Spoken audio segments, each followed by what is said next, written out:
What would you do if your most beloved friend, the person you consider a sibling, and the only one who knows all your secrets, turned out to be one of those things you never expected?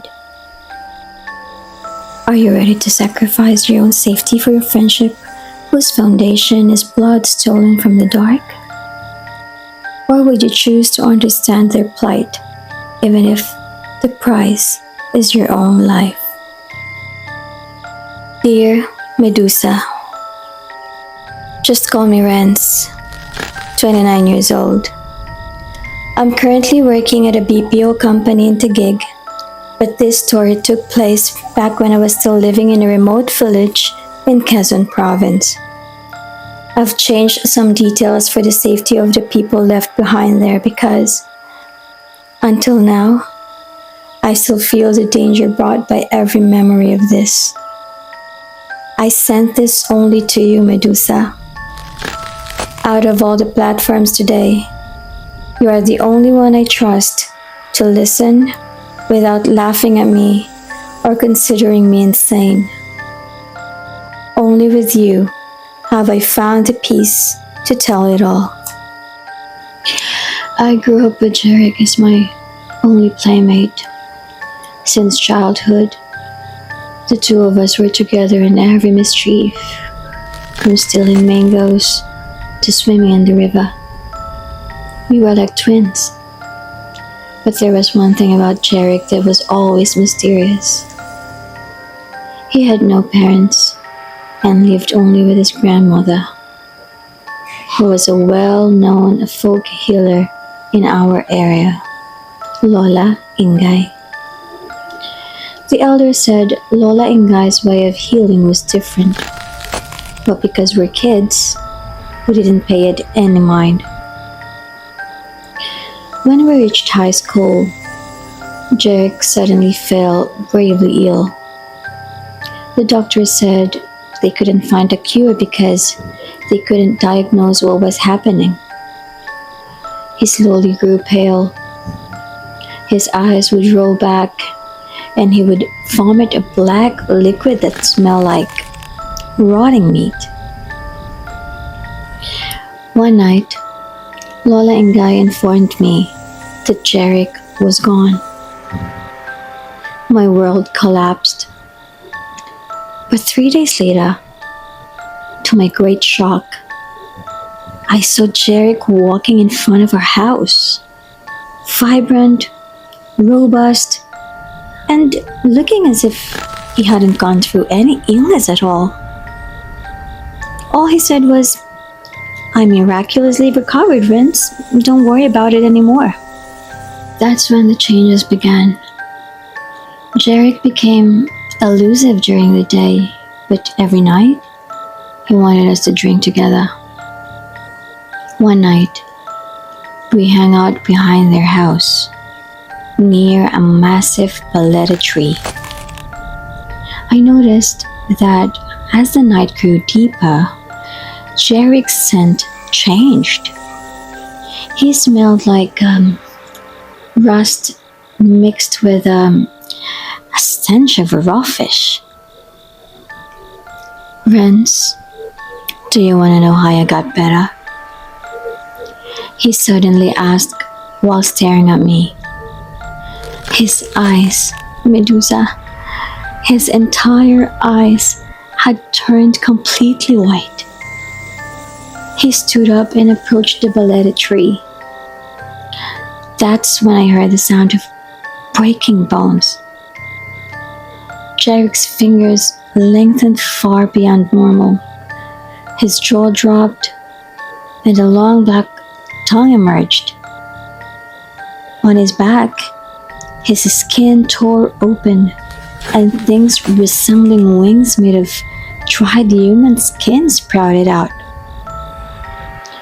"My grandmother made an offering for me, Renz," he whispered. But the voice sounded like it came from 3 different people. "But I need new blood before the sun rises. And because you are my best friend, I chose you so that I can stay like this."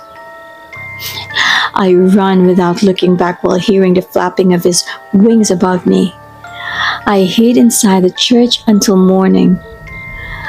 When I returned to their house, everyone was gone. All that remained was the Balete tree and Jarek's clothes, drenched in dried blood. Years have passed, Medusa, but until now, my chest still tightens whenever I remember Jarek. Not because of anger, but because of extreme regret. It hurts to think that the person I treated as a brother became a victim of a dark fate he didn't even choose. I lost my friend because his humanity was consumed by a force we cannot see. Since then, I've realized that the real enemy isn't the person in front of us, but the shadows that force them to change. It hurts that my last memory of him is full of fear, when the real Jarek was the person who always supported me. He became a prisoner of a curse.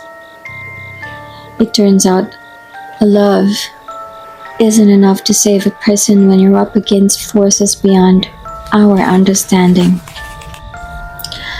To those of you listening, I just want to leave a reminder. Be vigilant, not just for yourselves, but also for your loved ones. Sometimes, the people around us are going through an intense darkness that is forcing them to change. There are evil elements in this world whose only goal is to destroy pure bonds. If you notice the light slowly fading from a friend, or if their presence seems to be draining your peace, listen to your gut. Let us protect ourselves, but let us not forget that the true enemy are the things that dwell in the dark. Thank you so much for this opportunity, Medusa. Through your program, I found the courage to admit that he wasn't my enemy. Rather, we were both victims of the dark. Please continue being a home for the stories that ordinary ears cannot bear to hear. Because with every letter you read, you give justice to the voices that were forced into silence by forces we cannot see. Long live your program, and may you remain a beacon for those of us lost in the middle of the night. I've entrusted this only to you, Medusa, because I know that beneath your gaze, no truth remains hidden. With love and a devotion to the truth, Renz. That was a profoundly heavy sharing from Renz. As I read your letter, I could feel the ache in your heart, not just from the fear you experienced, but for a friendship stolen by the darkness. Renz, I want to tell you, do not blame yourself. Sometimes there are battles in this world where even the strength of our bond is not enough to overcome the odds. And as for Jarek, may he finally find the peace that was forcibly taken from him. And to you, thank you for trusting us enough to share your story in our home. You've proven that true courage is found not just in running from danger, but in accepting that the people we love can also fall victim to shadows beyond our control. To those of you listening, Renz's story serves as a reminder that our friends carry their own darkness. Be observant. Be understanding. But above all, be careful.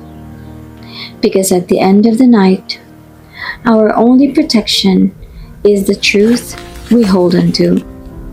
Until the next letter, I am Medusa, Your guardian of the stories forced into hiding by the dark. Stay awake, stay vigilant.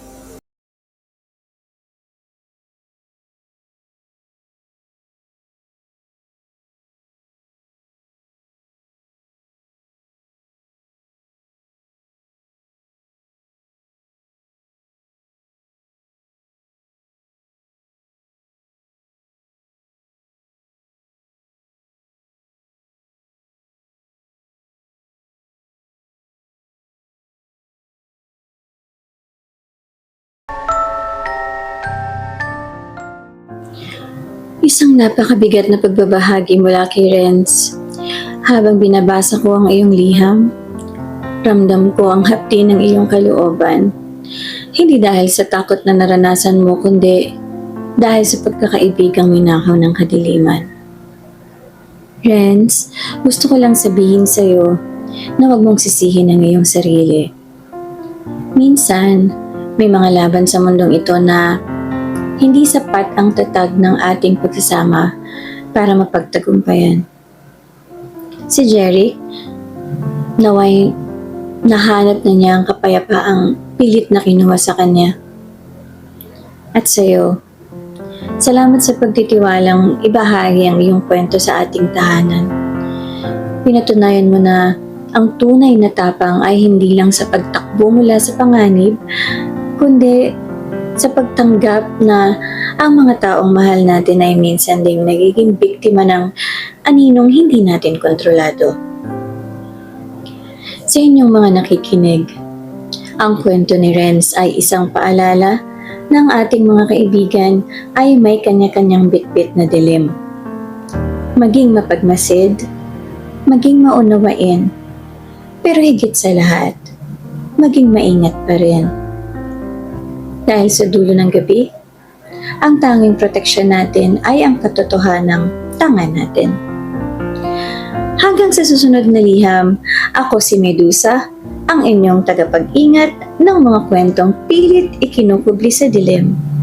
Manatiling gising, manatiling mapagmatsyag.